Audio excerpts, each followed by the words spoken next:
Hi అండి. ఈరోజు ప్రకృతి వ్యవసాయంలో ఘనజీవామృతం తయారీ, దాని ఉపయోగాలు, కావలసిన పదార్థాలు తెలుసుకుందామండి. ఘనజీవామృతం తయారు చేయడానికి ఆవు పేడ 100 కేజీలు, ఆవు మూత్రం 5 నుండి 10 లీటర్లు, బెల్లం 2 కిలోలు, శనగపిండి 2 కిలోలు, పుట్టమట్టి గుప్పెడు. తయారు చేసే విధానం అండి.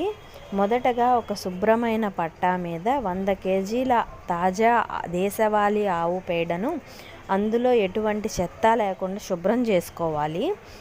వేరువేరు ప్రాంతాలలో బెల్లము, శనగపిండి మరియు పుట్టమట్టి ఉండలు కట్టకుండా ఆవు మూత్రంలో ఇవన్నీ మట్టి, బెల్లము, ఆ శనగపిండి అవి మొత్తం ఆవు మూత్రంలో కలిపేసేయాలండి.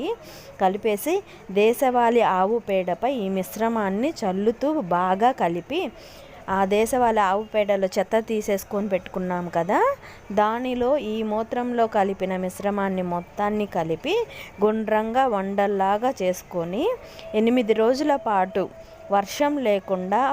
వర్షం కానీ తేమ కానీ తగలకుండా నీడలో ఆరబెట్టుకుంటే మనకి ఘనజీవామృతం అనేది తయారవుతుంది అండి.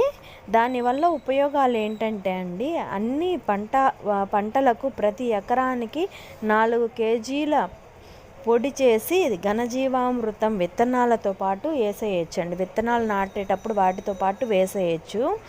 ఆ 0 నుంచి 5 సంవత్సరాల వయసు గల మొక్కకి 2 నుంచి 5 కేజీలు వేయాలి. 5 సంవత్సరాల కంటే ఎక్కువ వయసున్న మొక్కకి 5 కేజీల నుండి 10 కేజీలు వేయాలి. విత్తనాలతో కలిపి వేసుకోవడం అనేది చాలా మంచిది. ఇది ఒక 6 నెలల పాటు నిల్వ ఉంటుంది. ప్లీజ్ అండి, నా ఛానల్ని